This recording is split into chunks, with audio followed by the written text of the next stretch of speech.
இங்க பொன்னியும் ஒரு பக்கம் சக்திக்கு ஆறுதல் சொல்றாங்க. கவலைப்படாதீங்க சக்தி, எல்லாமே சரியா போயிடும். எதுக்காக நீங்க வருத்தப்பட்டுட்டு இருக்கீங்க? கண்டிப்பா நம்ம பவானி அக்காவோட வாழ்க்கையை காப்பாத்திரலாம் அப்படின்னு சொல்லி பொன்னியுமே சக்திக்கு மோட்டிவேட்டடா தான் பேசிட்டு இருக்காங்க. ஆனா இன்னொரு பக்கம் இங்க இன்னைக்கு வீட்டுல நடந்த விஷயங்களை ஏத்துக்கவே முடியல. இந்த மாதிரி தப்பு பண்ணவங்களுக்கு எதிராக இப்படி சுந்தர் எல்லாரையும் திருப்பி விட்டுருக்காரு.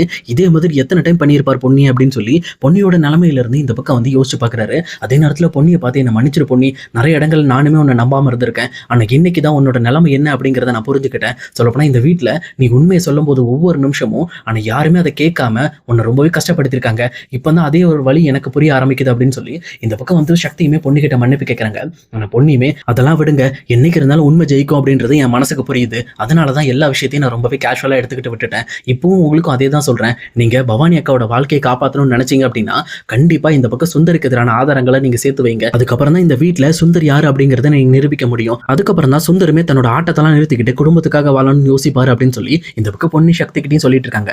சொல்லி முடிச்சுட்டு எப்பவும் போல கேஷுவலா அவங்களும் போய் தூங்கிடுறாங்க. இன்னொரு பக்கம் சக்தியுமே பொன்னியை பத்தி யோசிச்சு பார்த்துட்டு அவருமே ஹாப்பியான மூமெண்ட்ஸ் எல்லாம் இந்த மாதிரி பொண்ணு கிட்ட இருந்த விஷயம், இந்த மாதிரி பொண்ணு கூட பேசினது, பொண்ணு கிட்ட 2வது டைம் தாலி கட்டினது, பொண்ணுக்கும் அவங்களுக்கும் நடந்த நிறைய கிரேசியான விஷயங்களை பத்தி எல்லாம் நினைச்சுக்கிட்டு அவருமே தூங்கிடுறாரு. அதுக்கப்புறம் அடுத்த நாள் காலையில எழுந்திரிச்சு எப்பவும் போல இந்த பக்கம் சக்தியுமே ஆஃபீஸ் கிளம்பி போயிடுறாரு. இன்னொரு பக்கம் இங்க பொண்ணுமே கிளம்பி டேரக்டா பியூட்டி பார்லர் போயிட்டு இருக்காங்க.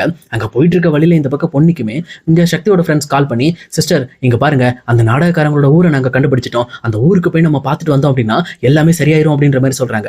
இதை கேட்டோன்னு இந்த பக்கம் வந்து பொன்னியுமே கண்டிப்பானா அதுக்கான வேலையை தான் நம்ம பார்க்கணும், அப்ப அந்த ஊர் எவ்வளவு தூரத்துல இருக்கு அப்படின்னு சொல்லி சொல்றாங்க. ஆனா அதே நேரத்துல எங்க சக்தியோட ஃப்ரெண்ட்ஸுமே அங்க போயிட்டு வந்து ஒரு நாள் ஆயிடுமா, கண்டிப்பா நம்ம காலையில போனோம் அப்படின்னா நீ திரும்பி ரிட்டர்ன் வர்றதுக்கு ஈவினிங் ஆயிடும், அதனால நீங்க அதுக்கேற்ற மாதிரி ஷெடியூல் ரெடி பண்ணிக்கங்க, நாங்களும் இன்னைக்கு ஒர்க் இருக்கு, இன்னைக்கு எதுவும் பண்ண முடியாது, நாளைக்கு வேணா நாங்க சக்தியோட லீவ் சொல்லிட்டு வரோம், நாளைக்கு வேணா நம்ம போய் பார்த்துட்டு வந்துடலாம் அப்படின்னு சொல்லி சொல்றாங்க. உடனே இது கிட்ட பொண்ணுமே சரி நானுமே இங்க பியூட்டி பார்லர்ல எல்லாம் சொல்லி வச்சிடறேன் அப்படின்னு சொல்லி இங்க பொண்ணுமே தயாராயிட்டு இருக்காங்க. அதே நேரத்துல இன்னொரு பக்கம் இங்க சக்தியோட ஃப்ரெண்ட்ஸ் பொண்ணு கிட்ட பேசிட்டு இருக்கிற விஷயத்த சக்தியுமே கவனிச்சிடறாரு. கவனிச்சது மட்டும் இல்லாம இங்க டைரக்ட் சக்தியோட ஃப்ரெண்ட்ஸ்ட்ட எதுக்காக நீங்க பொண்ணு கிட்ட பேசிட்டு இருக்கீங்க, என்ன விஷயம் அப்படின்னு சொல்லி விசாரிக்க ஆரம்பிக்கிறாரு. உடனே அவங்களுமே அந்த விஷயத்தை கேட்டு பதறி போயிட்டு இல்ல நாங்க சும்மா தான் சிஸ்டர் பேசிட்டு இருந்தோம் அப்படின்னு சொல்லி சமாளிக்கிறாங்க.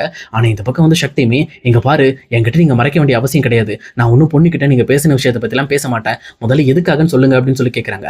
உடனே இது கேட்டோன்னு எங்க சக்தியோட ஃப்ரெண்ட்ஸுமே அது ஒண்ணு இல்ல சக்தி, இந்த மாதிரி பொண்ணு மேல எந்த ஒரு தப்பும் இல்லை அப்படிங்கறத நிரூபிக்கிறதுக்காக நாங்க பொண்ணு சிஸ்டருக்கு ஹெல்ப் பண்ணிக்கிட்டு இருக்கோம், அதனாலதான் இப்ப அந்த நாடகக்காரங்களோட வீட்டு அட்ரஸ் நாங்க கண்டுபிடிக்கணுங்கிறதுக்காக ட்ரை பண்ணிக்கிட்டு இருக்கோம் அப்படின்னு சொல்லி சொல்றாங்க. உடனே இதை கேட்ட உடனே இந்த பக்கம் சக்தியுமே எதுக்கு அப்படின்னு சொல்லி கேட்கறப்பதான் இங்க பொண்ணையும் சக்தியோட ஃப்ரெண்ட்ஸ்க்கும் நடந்த எல்லா விஷயத்தையும் ஷேர் பண்றாங்க. பண்ணது மட்டும் இல்லாம இப்ப அந்த நாடகக்காரங்க இருக்கிற ஊரும் தெரிஞ்சிருச்சு அப்படின்ற மாதிரி சக்தி கிட்ட சொல்றாங்க. உடனே இந்த பக்கம் சக்தியுமே அப்படியா சரி அப்ப நம்ம முதல்ல போய் பார்த்துட்டு வந்துடலாமா அப்படின்னு சொல்லி கேட்கறாங்க. ஆனா இன்னொரு பக்கம் சக்தியோட ஃப்ரெண்ட்ஸுமே நாளைக்கு சிஸ்டர் வரதா சொல்லியிருக்காங்களே, இன்னைக்கே நீ போன அப்படின்னா வேற எதுவும் சொல்ல மாட்டாங்களா, அது மட்டும் இல்லாம இந்த விஷயம் உனக்கு தெரிஞ்சது அப்படின்னா கண்டிப்பா சிஸ்டர் எங்க மேல கொஞ்சம் கோவப்படுவாங்க அப்படின்னு சொல்லி சொல்றாங்க.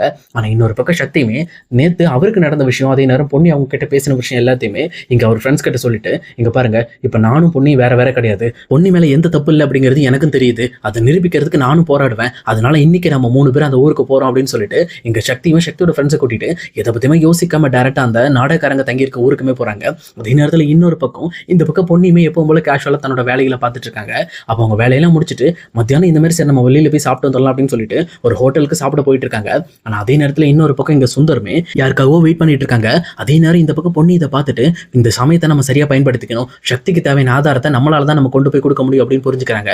உடனே அவங்களும் இங்க சுந்தர் என்ன பண்றாரு அப்படிங்கிற விஷயத்த மறைஞ்சு போய் நின்று அவங்களோட மொபைல்ல சுந்தர வீடியோ எடுக்க ஆரம்பிக்கிறாங்க. அதே நேரத்துல சுந்தரமே யாரோ ஒரு 2 பேர் 2 வீலர்ல வராங்க, அவங்கள பார்த்தாலே ரவுடி பசங்க மாதிரி தெரியுது. அவங்க வந்ததுக்கு அப்புறம் அவங்க கிட்ட ஒரு 50,000 ரூபாய் பணக்கட்டை தூக்கி கொடுக்குறாங்க. கொடுத்தது மட்டும் இல்லாம இங்க பாரு இதான் அவனோட போட்டோ, அது மட்டும் இல்லாம இவன் அடுத்த டைம் என்ன மீட் பண்றதுக்காக கண்டிப்பா வருவான், அப்ப நான் உங்களுக்கு இன்ஸ்ட்ரக்ஷன் கொடுக்குறேன், அப்ப நீங்க டைரக்டா அவனை பிடிக்கிறீங்க, அவனை நம்மளோட குடோனுக்கு தூக்கிட்டு போய் ஒரு 2 வாரம் வச்சு வெளுக்கிற விழுல இதுக்கு மேல அவன் என் வலிக்க வரக்கூடாது அப்படின்ற மாதிரி யாரையோ அடிக்க சொல்லி இந்த பக்கம் வந்து அவருமே பேசிட்டு இருக்காரு. அதே நேரம் இன்னொரு சைடு இங்க சக்தியுமே தன்னோட ஃப்ரெண்ட்ஸோட இந்த பக்கம் அந்த கிராமத்துக்கே போயிடுறாங்க. போனது மட்டும் இல்லாம அங்க நடந்துட்டு இருக்கிற திருவிழாவிலுமே இவங்களை பத்தி தெரியுமா அப்படின்னு சொல்லி ஒவ்வொருத்தையும் விசாரிக்க ஆரம்பிக்கிறாங்க. அப்பதான் அந்த திருவிழால அவங்க 2 பேருமே பங்கு பெற்றிருக்காங்க அப்படிங்கிற விஷயம் தெரிய வருது. உடனே ஒருத்தர் சொல்லி இந்த பக்கம் டைரக்டா அந்த நாடகக்காரங்க முன்னாடியுமே சக்தி வந்துடுறாரு. வந்தது மட்டும் இல்லாம நான் உங்ககிட்ட கொஞ்சம் பேசணும் அப்படின்னு சொல்லிட்டு இந்த பக்கம் வந்து சக்தி பேச வராங்க.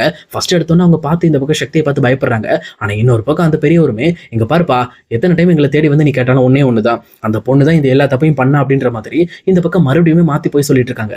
ஆனா இது கேட்ட சக்தி ரொம்ப கோபத்தோட அந்த பெரியவரோட கணத்துல பலாரும் ஒரு அற வைக்கிறாரு.